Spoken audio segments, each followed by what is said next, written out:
Hello everyone, welcome to all of you in exam Guru. दोस्तों, इस video में मैं आपको एयरफोर्स वाई ग्रुप एग्जाम 2023 के लिए जीके एंड साइंस के इंपॉर्टेंट 10 क्वेश्चंस का डिटेल सॉल्यूशन करवाने वाला हूं। क्वेश्चन से रिलेटेड जितने भी एक्स्ट्रा फैक्ट होंगे वो भी मैं आपको वीडियो में ही क्लियर करते चलूंगा, तो आप सभी लोग इस वीडियो को लास्ट तक जरूर देखें। और जितने भी कैंडिडेट अभी इस चैनल पर नए जुड़े हैं, आप सभी से रिक्वेस्ट है कि एग्जाम गुरु चैनल को सब्सक्राइब कर इसके बेल नोटिफिकेशन को ऑन कर लें, ताकि आगे आने वाली हर एक वीडियो की नोटिफिकेशन आप तक सबसे पहले पहुंचती रहे। अगर आप आज पूछे गए इन सारे क्वेश्चंस का पीडीएफ फाइल डाउनलोड करना चाहते हैं, तो सारे पीडीएफ मैं एक साथ अभी इस वीडियो को शूट करने के बाद टेलीग्राम चैनल पर अपलोड कर दूंगा, और टेलीग्राम चैनल का लिंक आपको इसी वीडियो के डिस्क्रिप्शन बॉक्स में मिल जाएगा, तो वहां पर क्लिक करके आप सभी लोग इसे डाउनलोड कर लेना। चलिए दोस्तों, अब आज का वीडियो स्टार्ट करते हैं। तो फर्स्ट क्वेश्चन आप सभी के सामने स्क्रीन पे है। 1 मिनट में पेन का कलर जरा चेंज कर लेता हूं। चलिए, तो क्वेश्चन क्या कह रहा है, देखिए। दक्षिण अफ्रीका में प्रवास के दौरान महात्मा गांधी ने निम्न में से किस पत्रिका का प्रकाशन किया था? ऑप्शन है नवजीवन, इंडिया गजट, कॉमनवेल्थ और इंडियन ओपिनियन। तो दोस्तों, दक्षिण अफ्रीका में जब उनका प्रवास दौर चल रहा था, महात्मा गांधी ने इंडियन ओपिनियन नामक एक समाचार पत्र शुरू किया था, या फिर इसे आप पत्रिका बोल सकते हो। और यह पत्रिका शुरू कब किया गया था? तो दोस्तों, शुरू किया गया था 1903 ईस्वी में। इसके अलावा दोस्तों, जो नवजीवन है ना, यह पत्रिका भी महात्मा गांधी के द्वारा ही लॉन्च किया गया था। इसके अलावा दक्षिण अफ्रीका में एक जगह है जिसका नाम है डरबन। तो दोस्तों, इसी डरबन नामक जगह पर महात्मा गांधी ने फोनेक्स आश्रम की भी स्थापना की। और जब वे भारत लौटे थे, तो भारत में गुजरात में उन्होंने साबरमती आश्रम की स्थापना की थी।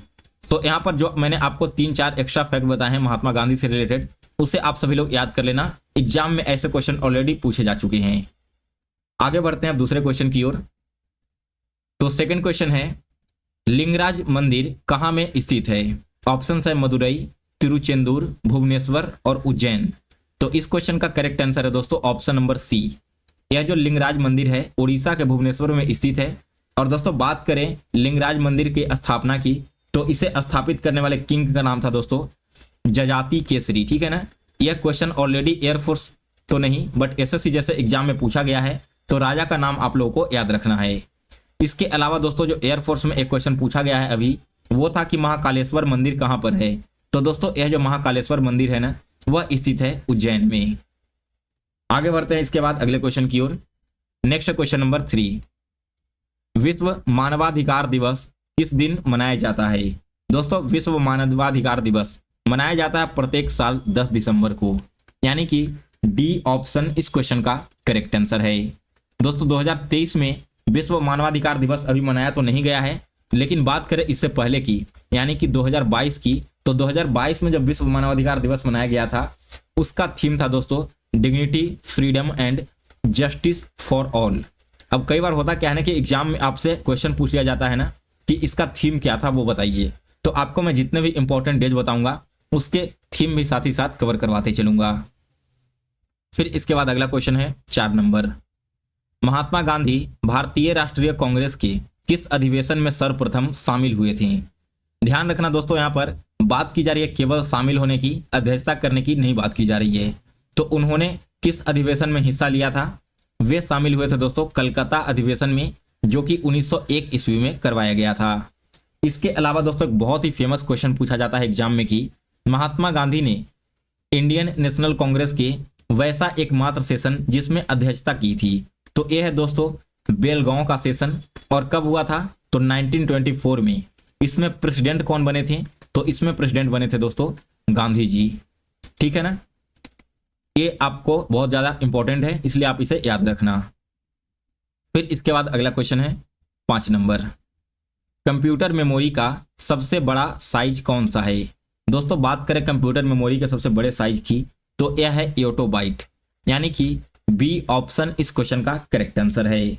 और यहां पर मैं आपको बता दूं दोस्तों कि अगर इंक्रीजिंग ऑर्डर में आपसे पूछ लिया जाए एग्जाम में अरेंज करने के लिए, तो आप लोग याद रखना सबसे छोटा होता है दोस्तों बीट, फिर इसके बाद होता है निबल, फिर इसके बाद आपका आ जाएगा बाइट, बाइट के बाद आ जाएगा दोस्तों किलो बाइट, किलो के बाइट के बाद आता है मेगा बाइट, मेगा बाइट के बाद आ जाएगा दोस्तों गीगा बाइट, गीगा बाइट के बाद आ जाएगा दोस्तों 1 मिनट टेरा बाइट, टेरा बाइट के बाद फिर आ जाएगा दोस्तों पेटा बाइट, पेटाबाइट के बाद आता है दोस्तों एक्जाबाइट, और एक्जाबाइट के बाद आता है दोस्तों आपका जेटाबाइट, और सबसे लास्ट में आपका हो जाता है योटोबाइट।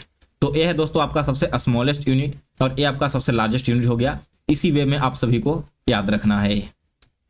फिर इसके बाद अगला क्वेश्चन 6 नंबर, महात्मा गांधी ने किस आंदोलन में सर्वप्रथम भूख हड़ताल को हथियार के रूप में प्रयोग किया था? दोस्तों आपने यह क्वेश्चन पहले बहुत बार रिपीट होते हुए देखा होगा रेलवे और एसएससी जैसे एग्जाम में। वैसा पहला हड़ताल जिसमें महात्मा गांधी ने भूख हड़ताल को हथियार के रूप में यूज किया था, तो यह था दोस्तों अहमदाबाद की हड़ताल, यानी कि सी ऑप्शन इस क्वेश्चन का करेक्ट आंसर है। अब यहाँ पर भी आप लोग कंफ्यूज मत होना। अगर क्वेश्चन में यह पूछा जाए कि महात्मा गांधी का भारत में पहला आंदोलन कौन सा था, तब हो जाएगा दोस्तों चंपारण आंदोलन। लेकिन अगर पूछ लिया जाए कि पहला भूख हड़ताल कौन सा था, तब राइट आंसर होगा दोस्तों अहमदाबाद का हड़ताल। अब यह अहमदाबाद का हड़ताल था क्या? एक्चुअली में 1917 ईस्वी तक प्लेग से मरने वाले लोगों को काफी बोनस दिया जाता था, या फिर प्लेग की वजह से जो वर्कर्स होते थे ना मिल के, उन्हें बोनस दिया जाता था। आगे चल करके 1918 में इस बोनस को समाप्त कर दिया गया, जिसकी वजह से जो मिल के कर्मचारी थे, जितने भी मजदूर थे, जो सारे के सारे मजदूर हड़ताल पर चले गए और इन्हीं का साथ दिया था महात्मा गांधी ने।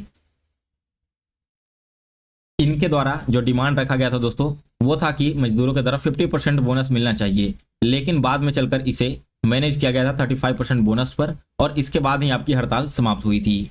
यहाँ पर एक और फेमस क्वेश्चन पूछा जाता है कि जब महात्मा गांधी का अहमदाबाद में हड़ताल चल रहा था तो उनकी सहायता करने के लिए वहां पर कौन थी? तो दोस्तों वहां पर सहायता की थी अनुसुईया बेन ने। इसी प्रकार से जब बिहार में चंपारण आंदोलन चला था महात्मा गांधी का, तो उनके साथ में थे रामचंद्र शुक्ल। ये दोनों का नाम हमेशा एग्जाम में पूछा जाता है। फिर इसके बाद अगला क्वेश्चन 7 नंबर, निम्नलिखित में से कौन सा डीआरडीओ द्वारा विकसित एक मल्टीवैरल रॉकेट सिस्टम है? दोस्तों यहाँ पर आपको जितने भी मिल रहे हैं ना, ये सारे के सारे डीआरडीओ ने विकसित किए हैं, लेकिन बात की जा रही है मल्टीवैरल रॉकेट सिस्टम की, तो इसका नाम है दोस्तों पिनाका, यानी कि सी ऑप्शन इस क्वेश्चन का करेक्ट आंसर है। और दोस्तों मैं आपको बता दूं कि जब 1999 में भारत और पाक के बीच में कारगिल वार चल रहा था ना, और जब पाकिस्तानी दुश्मन जो हैं वो माउंटेन पर ऊपर रेंज में बैठे हुए थे अपर हिल्स में, तो वहां पर जो पिनाका नामक जो रॉकेट सिस्टम था, इसी ने एक अहम योगदान दिया था और ऊपर में जितने भी आपके दुश्मन थे उन सभी को खदेड़ दिया था। यहाँ पर दोस्तों बात किया जा रहा है डीआरडीओ की, तो डीआरडीओ का फुल फॉर्म होता है defence research and development organisation, और वर्तमान में इनके चीफ का नाम है दोस्तों डॉक्टर समीर वी कामत। इनका नाम आप लोग याद रखना क्योंकि एग्जाम में पूछा जाने की बहुत ज्यादा संभावना है। डॉक्टर समीर वी कामत, ठीक है, इनका नाम क्या है? Doctor V Sameer Kamat. दोस्तों यहाँ पर यह जो पिनाका है ना 1986 में लॉन्च किया गया था, और 1986 से लेकर के प्रेजेंट में यह इंडियन आर्मी में कार्यरत है। फिर इसके बाद अगला क्वेश्चन 8 नंबर, डाक वितरण में तीव्रता लाने हेतु भारत में पिन कोड प्रणाली की शुरुआत कब हुई थी? दोस्तों आप सभी को पता है कि पिन कोड की सहायता से ही डाक सही एड्रेस पर और जल्दी पहुंच पाता है। तो यह जो पिन कोड सिस्टम है ना, इसे लॉन्च किया गया था 15 अगस्त 1972 को। दैट मीन्स कि ऑप्शन नंबर बी इस क्वेश्चन का करेक्ट आंसर है। फिर इसके बाद अगला क्वेश्चन है दोस्तों 9 नंबर, भारतीय भू वैज्ञानिक सर्वेक्षण यानी कि जियोलॉजिकल सर्वे ऑफ इंडिया का मुख्यालय कहाँ स्थित है? इसका मुख्यालय स्थित है दोस्तों कोलकाता में, यानी कि option number B correct answer है। इसके बाद अगला क्वेश्चन है 10 नंबर, ब्रह्मपुत्र नदी को तिब्बत में तांगपो कहा जाता है, तो इसे बांग्लादेश में क्या कहा जाएगा? दोस्तों ब्रह्मपुत्र नदी को बांग्लादेश में जमुना के नाम से जाना जाता है, यानी कि डी ऑप्शन इस क्वेश्चन का करेक्ट आंसर है। और दोस्तों गंगा प्लस ब्रह्मपुत्र नदी की जो मिलन होती है ना, और उस मिलन होने के बाद जो आपकी संयुक्त जलधारा निकलती है, उस जलधारा को हम लोग मेघना के नाम से भी जानते हैं। यह क्वेश्चन भी बहुत बार एग्जाम में आ चुका है, तो इसे भी आप लोग याद रखना। इसके अलावा दोस्तों यह जो ब्रह्मपुत्र नदी है, यह कहाँ से निकलता है? तो यह ब्रह्मपुत्र नदी निकलता है दोस्तों कैलाश पर्वत से, कैलाश रेंज से, और जो गंगा है वो गंगोत्री ग्लेशियर से निकलती है। वीडियो में आगे बढ़ने से पहले दोस्तों एक छोटी सी इन्फॉर्मेशन है आप सभी के लिए। अगर आप आने वाले एयरफोर्स वाई ग्रुप एग्जाम 2023 के लिए जीके जीएस और करंट अफेयर्स का ईबुक परचेज करना चाहते हो, तो यह ईबुक आप सभी के लिए बहुत ही इंपॉर्टेंट है। इसी से आपके एग्जाम में सारे क्वेश्चंस रिपीट होते हुए देखने को मिलेगा। इसमें दोस्तों मैंने टॉपिक वाइज सारे क्वेश्चंस हिंदी और इंग्लिश दोनों लैंग्वेज में इंक्लूड कर रखा है, और केवल 40 रुपये का ई बुक है। इसे परचेज करने के लिए आप मेरे व्हाट्सएप नंबर 42848 पर मैसेज कर देना, या फिर मैंने इंस्टा मोजो से परचेज करने का डायरेक्ट लिंक इसी वीडियो के डिस्क्रिप्शन बॉक्स में दे दिया है, वहां पर भी क्लिक करके आप इसे परचेज कर सकते हो। इसके बाद अगला क्वेश्चन है 11 नंबर, भारत में सर्वश्रेष्ठ शौर्य पुरस्कार कौन सा है? ऑप्शन है महावीर चक्र, परमवीर चक्र, अशोक चक्र और वीर चक्र। तो इस क्वेश्चन का करेक्ट आंसर दोस्तों आप सभी को कमेंट बॉक्स में कमेंट करके बताना है। तो गाइज ये था आज आपका important 10 questions with detailed solution. अगर आपको आज का वीडियो पसंद आया हो तो इसे लाइक और शेयर करें।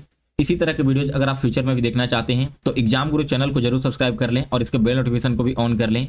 जिनका एग्जाम आगे आने वाले दिनों में है, आप सभी को एग्जाम के लिए बेस्ट ऑफ लक।